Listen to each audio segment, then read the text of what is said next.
नमस्कार, मैं श्वेता श्रीवास्तव। आज के इस वीडियो का टॉपिक है कमेंट बॉक्स। मैं कमेंट बॉक्स से एक सवाल उठा रही हूं जो कि थोड़ा सा डिफिकल्ट भी है और अगर आप उसे समझ जाए तो वह काफी आसान भी है। कमेंट बॉक्स में रोहित तिवारी जी पूछते हैं, मैम प्लीज आप ये बता दीजिए कि एक ताल को कैसे दूसरे ताल में लिखा जाता है। उसी कमेंट में किसी अदर ने भी सवाल किया है जिनका नाम है अंजलि पांडे। इन्होंने भी पूछा है, यस प्लीज मैम, किसी भी ताल को दूसरे ताल में कैसे लयकारी करेंगे। देखा जाए तो यह सवाल काफी आसान है और साथ ही डिफिकल्ट भी, क्योंकि यह जो सवाल है वो लयकारी के आधार पे है कि कैसे किसी एक ताल में हम किसी दूसरे ताल की लयकारी को लिपिबद्ध करेंगे। अब जैसा कि इस सवाल में कोई ऐसा बाउंडेशन मुझे नहीं दिया गया है कि लयकारी जो लिपिबद्ध करनी है वो दुगुन में होगी या चौगुन में होगी, यानी उनके पूछने का मतलब है कि किसी भी एक ताल का अगर हम एक आवर्तन लिखें और उसमें किसी दूसरे ताल को लिखना हो तो वो कैसे लिखेंगे। मतलब वो भी जो ताल लिखी जाएगी वो उसका एक आवर्तन ही होगा और जो वो लय बनेगी वो कौन सी लय बनेगी, इसका हमें ये जवाब देना है। अब जैसे मान लीजिए कि 3 ताल को मैं एग्जाम्पल के तौर पे लेकर चलूंगी, क्योंकि यह कॉमन ताल है और इसमें सभी लोग हम लोग कुछ ना कुछ सीखते ही जाते हैं, तो मेरे लिए भी आसान होगा समझाना आपको कि 3 ताल में अगर किसी हम अदर ताल को उठाकर उसकी लयकारी बनाते हैं तो वह लय कौन सी बनेगी और उसे हम कैसे लिपिबद्ध करें। अब इस सवाल को हल करने के लिए मैं एक चीज बोलूंगी कि इसे हम अपनी तर्क क्षमता के आधार पर हल कर सकते हैं। अब तर्क क्षमता मैंने क्यों कहा? तर्क क्षमता इसलिए कि जब हम किसी एक ताल में दूसरे ताल के मात्राओं को लिखेंगे तो जरूरी नहीं कि वह आर, कुआर, बियार की ही लयकारी बनेगी या 7/4, 6/4 ऐसी कोई लयकारी बनेगी। हो सकता है वो इनमें से कोई भी ऐसी लयकारी को फॉलो न करे। हमें मात्राओं को तर्क क्षमता के आधार पे बांटना आना होगा और साथ ही बांटने की समझ भी आनी चाहिए। अब इस चीज को समझाने के लिए मैं अपने एग्जामिनेशन का अनुभव आपको बताती हूँ। शायद 3rd या 4th ईयर में मुझे एक क्वेश्चन आया था कि 3 ताल में आप कोई भी ऐसी 3 ताल को 3 अलग अलग तालों को फिट कीजिए जिसमें पहली ताल ठाह लय की हो, दूसरी ताल दुगुन लय की लयकारी बनाए और तीसरी जो ताल आप लिपिबद्ध करें वो चौगुन की लयकारी बनाए। अब सोचिए मैंने 3 ताल में यानी 16 मात्राओं में कौन सी ऐसी 3 अलग अलग तालों को रखा होगा जिससे वो तीनों लयकारियां बनी होगी। चलिए मैं आपको बता दूं, 3 ताल में मैंने सबसे पहले रखा था झप ताल को जो कि 10 मात्रा ले लिया ठाह के लिए। दूसरा, जब मेरे पास 6 मात्राएं बची तो 3 मात्राएं मैंने दादरा ताल के दुगुन के लिए रखा क्योंकि एक ही आवर्तन लिखना था। और आखिरी के 3 जो मात्राएं बची थी उसमें मैंने 12 मात्रा की ताल को चौगुन की लयकारी में लिख दिया था। हालांकि मुझे पता नहीं कि जो मैंने ये सॉल्व किया था वो सही था या गलत था, बट बाद में मैंने अपने गुरु से बताया कि मैंने इस क्वेश्चन को ऐसे सॉल्व किया है, तो मेरे गुरु काफी खुश हुए थे और उन्होंने शाबाशी देते हुए कहा था कि तुम बहुत चालू हो। अब आज के वीडियो में मैं आपको 3 ताल में अलग अलग तालों के एग्जाम्पल से समझाऊंगी कि कैसे हम किसी एक ताल को दूसरे ताल की लयकारी को लिपिबद्ध करना होगा और उससे कौन कौन सी लय बन सकती हैं, यानी जो ताल मैं लिपिबद्ध करके आपको दिखाऊंगी उससे क्या लय बन रही है मैं ये भी समझाऊंगी। तो वीडियो को अंत तक जरूर देखें बिना स्किप किए, क्योंकि अगर आप 1 सेकंड के लिए भी कोई चीज स्किप करते हैं ना तो समझ में आना थोड़ा सा मुश्किल हो जाता है। सबसे पहले मैं आज आपको 3 ताल में कहरवा ताल को लिपिबद्ध करके ये बताऊंगी कि यह लयकारी कौन सी बनेगी और इसे कैसे लिपिबद्ध करना है। सबसे पहले 3 ताल कितने मात्रे का है ये आप ध्यान रखिए, और दूसरा कहरवा ताल कितने मात्रे का है। अब 3 ताल जो है वो 16 मात्रा है और कहरवा ताल जो है वो 8 मात्रे की ताल है। तो आप अगर 8/16 करेंगे और जब इसे डिवाइड करेंगे, इसे कट करेंगे, तो आपको बटे में आंसर मिलेगा 1/2। भाग देकर भी आप देख लीजिए। जब आप कहरवा ताल को 3 ताल में जब भाग देंगे तो इसका रिजल्ट जो आएगा वो 2 होगा, यानी आपके पास जो 2 नंबर बच रहा है उसका मतलब हुआ कि आपको 1 मात्रा का जो टाइमिंग है उसे 2 के बराबर करना है। ये ठीक वैसे ही है जैसे आपके पास एक टॉफी हो और उसे आपको 2 बच्चों के बीच डिवाइड करना है। आपका आंसर आएगा 1/2, यानी आधी लय। और आधी लय को लिखने के लिए हमें जो 1 मात्रा का जो समय होता है, 1 मात्रा जो होती है उसे हमें 2 मात्रा काल में बरतना होता है या लिखना होता है, बरतना होता है या उसे लिखना होता है। बरतना मतलब लिखना, लिपिबद्ध करना या बोलना या पढ़ना, इसका अर्थ होता है। तो जब हम 1 मात्रा को 2 मात्रा काल में बरतेंगे तो उसके लिए हमें, जैसे अगर मान लीजिए कोई मात्रा है धा, तो 2 मात्रा काल में बरतने के लिए उसमें हमें एक अवग्रह लगाकर उसे 2 मात्रा काल के बराबर करना होगा, तो वह लयकारी आधी लय के अनुसार चलेगी। अब 3 ताल में जब इसको लिपिबद्ध करना है तो सबसे पहले हमें 3 ताल के मात्राओं को लिख लेना होगा। 8, 9, 10, 11, 12, 13, 14, 15, 16 और हमें इसमें लिखना होगा कहरवा ताल। लेकिन कहरवा ताल के न तो विभाग को याद रखना है, न तो ताली को, न ही खाली को।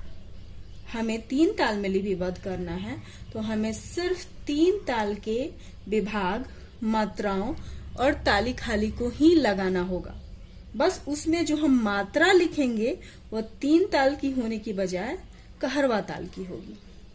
अब जैसे 2 मात्रा काल बनाते हुए हम कहरवा ताल को पहले लिख ले, धा, गे, हर मात्रा के बाद एक अवग्रह लगाना होगा, न, ती, न, क, धी, न। यह हो गया आधी मात्रा के अनुसार, यानी 16 मात्रा में 8 मात्रा को हमने एक एक अवग्रह लगाते हुए फिट कर लिया है। अब इसमें हम विभाग लगा लेते हैं 3 ताल का, जो कि मैंने पहले ही बताया कि हमें विभाग और ताली खाली का चिन्ह वो 3 ताल का ही लगाना होगा, यानी जिस मात्रा, जिस ताल में हम लिख रहे हैं उस ताल के विभाग और ताली होनी चाहिए।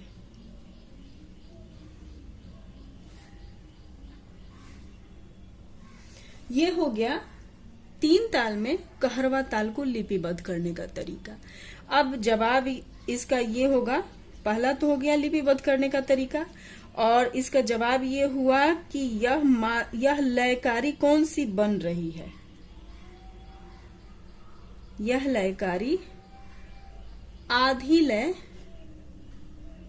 की बन रही है।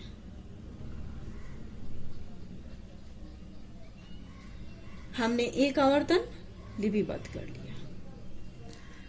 अब चलते हैं हम सेकंड। अब थोड़ा सा इससे डिफिकल्ट लेते हैं। कहरवा ताल तो बहुत आसान रहा। अब 3 ताल में अगर आपको 12 मात्रा का ताल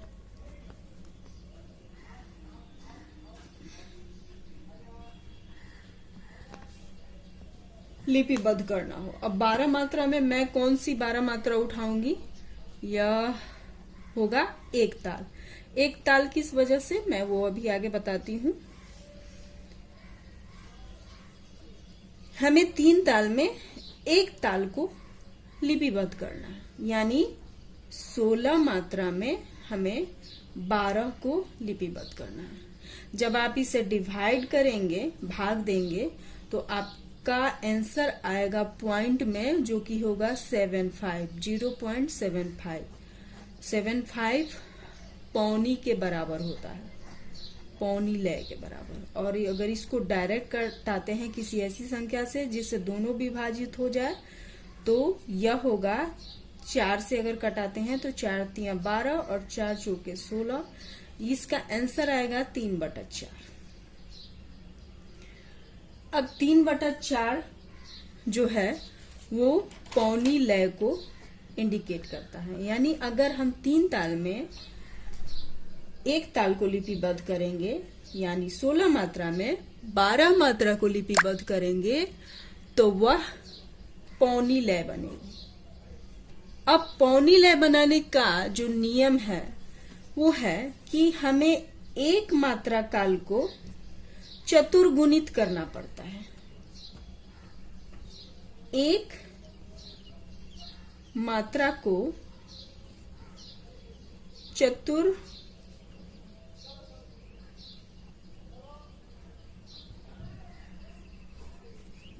करना पड़ता है, तब जाके वह 4 मात्रा काल के बराबर बनता है। और फिर उसे 3 मात्रा के अनुसार चंद्राकार में 3 मात्रा को चंद्राकार में घेरना होता है। यह खास पॉइंट है जो कि आपको किसी भी हालत में याद रखना पड़ेगा, तभी आप लयकारी बना पाएंगे। सबसे पहले तो मात्राओं को लिख लीजिए, उन्हें डिवाइड करके देख लीजिए रिजल्ट क्या आ रहा है। बट हमें बटे में रिजल्ट लेकर आना होता है। इससे तो हमारी ये समझ बन जाती है कि ये पौनी लय 0.75 को पौन कहते हैं। और पौनी लय जब ये बनेगी तो 3/4 ही होगा, यानी 4 मात्रा में हमें 3 मात्रा को बोलना है और एक मात्रा को हमें चतुर्गुणित करना पड़ता है, यानी 4 मात्रा के बराबर बनाना पड़ता है। फिर उसे ऊपर की मात्राओं को, जो जितनी संख्या लिखी हुई है, उसे चंद्राकार में घेरना होता है। तो जब एक मात्रा को चतुर्गुणित बनाएंगे तो कैसे बनाएंगे? जैसे मान लीजिए धा है, तो चतुर्गुणित बनाने के लिए हमें एक मात्रा को 4 के बराबर करना है, तो इसमें 3 अवग्रह लगाने पड़ेंगे, यानी हर मात्रा के बाद हमें 3 अवग्रह लगाने पड़ेंगे। अब 3 अवग्रह अगर वो मात्रा अकेली है, तो मैंने पहले बोला कि एक ताल मैंने यहाँ क्यों लिखा है, इसकी एक वजह है, क्योंकि इस ताल में आपको एक जगह मिलेगा धागे जो ऑलरेडी चंद्राकार में ही रहता है, और एक जगह आपको मिलेगा तिरकिट। तो हम इसे कैसे चतुर्गुणित करेंगे? इसे करने के लिए, धागे को करने के लिए, धा के बाद एक अवग्रह और गे के बाद एक अवग्रह लगाएंगे, तो ये हो गया चतुर्गुणित। और तिरकिट ऑलरेडी अपने आप में 4 मात्रा काल को समेटे हुए हैं, इसलिए हम इसमें एक भी अवग्रह नहीं लगाएंगे। तो अब आपको समझ में आ गया होगा कि मैंने पहले ही एक ताल जैसी ताल क्यों लिखी, कि जब उसे हमें चतुर्गुणित करना होगा तो कैसे करेंगे। अब इसमें आपको उसी सिद्धांत को फॉलो करते हुए लिखना है। सबसे पहले मैं यहाँ पे विभाग और जो भी मात्रा है 3 ताल की वो नहीं लगाकर डायरेक्ट पहले एक ताल को चतुर्गुणित करके दिखा रही हूं। उसके बाद हम विभाग और ताली खाली लगाएंगे। सबसे पहले इसे आप सीख लें। धिन, इसे चतुर्गुणित करने के लिए 3 औगरा, धिन, इसमें भी 3, धिन धिन, धागे, तिरकिट, तिरकिट को हम ऐसे ही सादा लिखेंगे। अब यहां पे है तू, इसमें 3 औगरा, ना, इसमें भी 3, का, इसमें भी 3, ता, धिन धिन, धागे, तिरकिट, तू, ना, क, ता, फिर वापस आ गया धा, गे, जिसमें एक एक लगाएंगे। तिरकिट को अलग अलग बांट के लिख देंगे। दिन दिन, धागे, तिरकिट, तू, ना, कत्ता, धागे, तिरकिट, धीना। तो धी में लगाएंगे 3 और ना में लगाएंगे 3। इसे ध्यान से करना होगा, एक भी अवग्रह आपका मिस नहीं होना चाहिए। अब जब ये हर मात्रे को हमने चतुर्गुणित कर लिया है, मतलब एक मात्रा काल को 4 के बराबर में बना लिया है। अब इसे 3-3 का चंद्राकार करना है। अगर आपने मात्राएं बिल्कुल ये सही लिखी हैं तो आप आगे से करें या पीछे से करें, कोई फर्क नहीं पड़ेगा। हालांकि मैं हमेशा कहती हूं कि जब ऐसा करें तो आप पीछे से ही चंद्राकार लगाएं। चलिए पीछे से ही लगा के देखते हैं। 3-3 को 1 में करना है।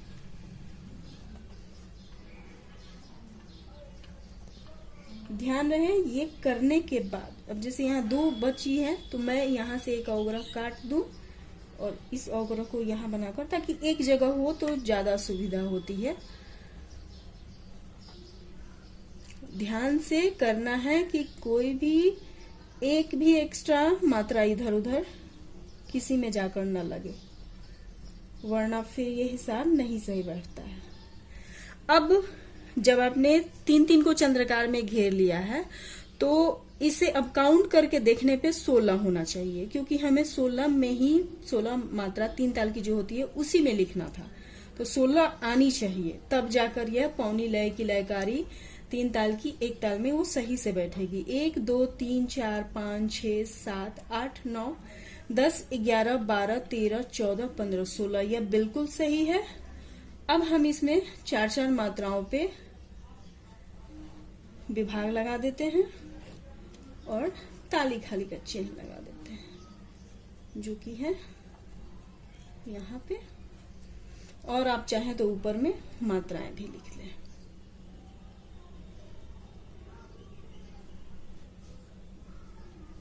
ग्यारह, 12, 13, 14, 15, 16। ये हो गया आपका 3 ताल में 12 मात्रा की ताल को हमने लयकारी लिपिबद्ध कर लिया है। अब इसका जो आंसर आएगा वो यह कौन सी लय बन रही है, अगर किसी ने पूछा आपसे तो आपको बोलना होगा कि यह लयकारी पौनी लय है। अब जैसा कि मैंने स्टार्टिंग में ही वीडियो के बोला था कि जरूरी नहीं कि जो भी लयकारी आप बनाएंगे वो किसी लय को फॉलो करेगी। अभी तक तो 2 ताल को आपने देखा कि वो किसी न किसी लय में जाकर ही बन रही है। जैसे कहरवा ताल 3 ताल में आधी लय बन के आ रही है, 3 ताल में एक ताल यानी कोई भी 12 मात्रा की ताल पौनी लय बनकर आएगी। अब एग्जाम्पल एक ऐसा लेते हैं जो कि मैंने पहले ही जो कहा था कि तर्क क्षमता के आधार पे आपको सॉल्व करना होगा। वो हो जाएगा 3 ताल में अगर आप झप ताल को लिपिबद्ध करते हैं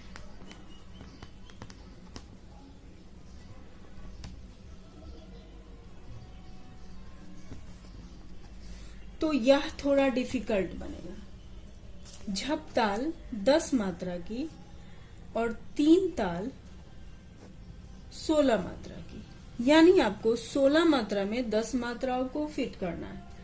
तो जब आप इससे 16 को डिवाइड करेंगे 10 में तो इसका रिजल्ट आएगा कुछ ऐसा 625, जिससे हम किसी लयकारी का क्या नाम दें ये आप भी खुद नहीं समझ पा रहे होंगे। फिर 10/16 ही हमें ऐसा बोलना पड़ेगा कि हम जो लयकारी लिख रहे हैं वो 10/16 की है, मतलब 16 मात्रा में हमें 10 को फिट करना है। अब इसे तर्क क्षमता के आधार पे अगर मैं इसे सॉल्व करूं तो 10 को आधा अगर कीजिए 5 और 16 का आधा कीजिए तो 8 होगा, यानी 8 मात्राओं में हमें 5 मात्राएं बोलनी है। अब इसे थोड़ा सा और सॉर्ट करते हैं, क्योंकि जब भी हम कोई लयकारी को लिपिबद्ध करते हैं तो हम 4 मात्रा का ही हिसाब किताब लेकर चलते हैं, जैसे कि वो 7/4 की लयकारी है, 9/4 की लयकारी है या 6/4 की लयकारी है। तो जब हम इसका आधा करेंगे तो 5 का जब आधा करेंगे तो आपको 2.5 का आंसर मिलेगा, और 8 को आधा करेंगे तो 4। हम इसे 8 मात्रा में 5 को ही मानकर चलते हैं, क्योंकि यहाँ 4 मात्रा में 2.5 का आ रहा है हिसाब किताब, जो कि लेंदी हो जाएगा समझने में। तो हमें 8 मात्रा में 5 को फिट बैठाना है। अब इसके लिए क्या करना होगा, जैसे कि मैंने इससे पहले किया कि नीचे की जो मात्राएं हैं उतने गुणित बनाना पड़ेगा आपको एक मात्रा को। मतलब अगर एक धा है तो उससे 8 मात्रा काल के बराबर उसे उतना गुणित करना पड़ेगा, और फिर चंद्रकार में 5-5 को घेरना होगा। अब जैसे मान लीजिए, चलिए उसको झपताल को हमें लिपिबद्ध करना है, तो हम झपताल के हर मात्रा को 8 के बराबर पहले अवग्रह लगाकर लिखते हैं। जैसे झपताल का फर्स्ट जो मात्रा है वो है धी। इसे 8 के बराबर बनाने के लिए हमें 7 अवग्रह लगाने पड़ेंगे। 3, 2, 5, 6, 7। फिर है ना 1, 2, 3, 4, 5, 6, 7। फिर है वापस धी 1, 2, 3, 4, 5, 6, 7। फिर वापस धी 1, 2, 3, 4, 5, 6, 7। फिर ना 1, 2, 3, 4, 5, 6, 7। फिर वापस इसे लिखेंगे तीना, धीना, धी धीना, ती 2, 3, 4, 5, 6, 7। ना 1, 2, 3, 4, 5, 6, 7। धी 1, 2, 3, 4, 5, 6, 7। धी 1, 2, 3, 4, 5, 6, 7। ना 1, 2, 3, 4, 5, 6, 7। अब यहाँ पे हर मात्रा 8 के गुणित बन चुकी है, मतलब एक मात्रा जो है वो 8 के बराबर बन चुका है। अब हम इसे 5-5 में चंद्रकार में घेर लेते हैं।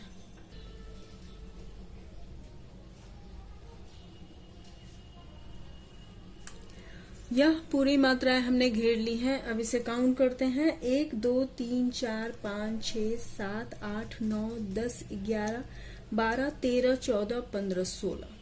यानी यह बिल्कुल सही लिपिबद्ध हुआ है। अब हम इसे 4-4 के विभाग में बांट लेते हैं और 3 ताल के ताली खाली का चिन्ह लगा लेते हैं। यह हो गया 3 ताल में झप ताल को लिपिबद्ध करने का तरीका। यहाँ आपने देखा कि एक मात्रा को 8 के बराबर बनाना है और उसके बाद 5-5 को चंद्राकार में घेर लेना है और फिर गिनकर यह 16 ही होगा एक आवर्तन में, और उसके बाद हमें इसे लिपिबद्ध कर लेना है। यानी आपका जवाब हुआ ये कौन सी लय बन रही है, तो ये 2.5/4 की लयकारी बन रही है या 5/8 की लयकारी बन रही है। सीधे सीधे आप इसे 10/16 भी कह सकते हैं, लेकिन हमें इतना ये रिजल्ट मिला कि 8 मात्रा में 5 मात्राएं पूरी पूरी आएंगी। देखिए यहाँ 8 जा रही हैं, तो अगर आप काउंट करेंगे तो 1 2 3 4 5, मतलब 8 मात्रा में 5 मात्राएं झपताल की जाएंगी। और यह इस तरह से तर्क के आधार पे हमने 3 ताल में झपताल को लिपिबद्ध किया। यहाँ पे मैं आपको बता दूं कि आप किसी भी ताल को ऐसे ही लिपिबद्ध कर सकते हैं अपनी तर्क क्षमता के आधार पे, और उसे मैथ से निकालिए या ऐसे ही अंदाज से आप सॉल्व करके निकालिए। आपकी लयकारी जरूर लिपिबद्ध हो जाएगी, बस जो रिजल्ट आता है हमें उसे ध्यान में रखना होता है। और जाहिर सी बात है 10/16 थोड़ा सा अगर इसके आधार पे भी हम मात्राओं को गुणित करते तो हो जाता लिपिबद्ध, लेकिन यह काफी डिफिकल्ट हो जाता, फिर पेज बहुत ज्यादा लगता। इसीलिए जाहिर सी बात है कि आपको छोटा थोड़ा करना होगा। कोशिश कीजिए कि आप 4 में लेकर चलिए। 4 में अगर आपको ये डिफिकल्ट जो मात्रा निकल के आया, इस वजह से हम नहीं समझा नहीं पाते, या ये बहुत लेंदी हो जाता, जिस वजह से मैंने इसका सीधा सा हिसाब किताब लिखा, यानी हर मात्रा को 8 के गुणित बताया। होप आपको यह वीडियो पसंद आया हो। धन्यवाद।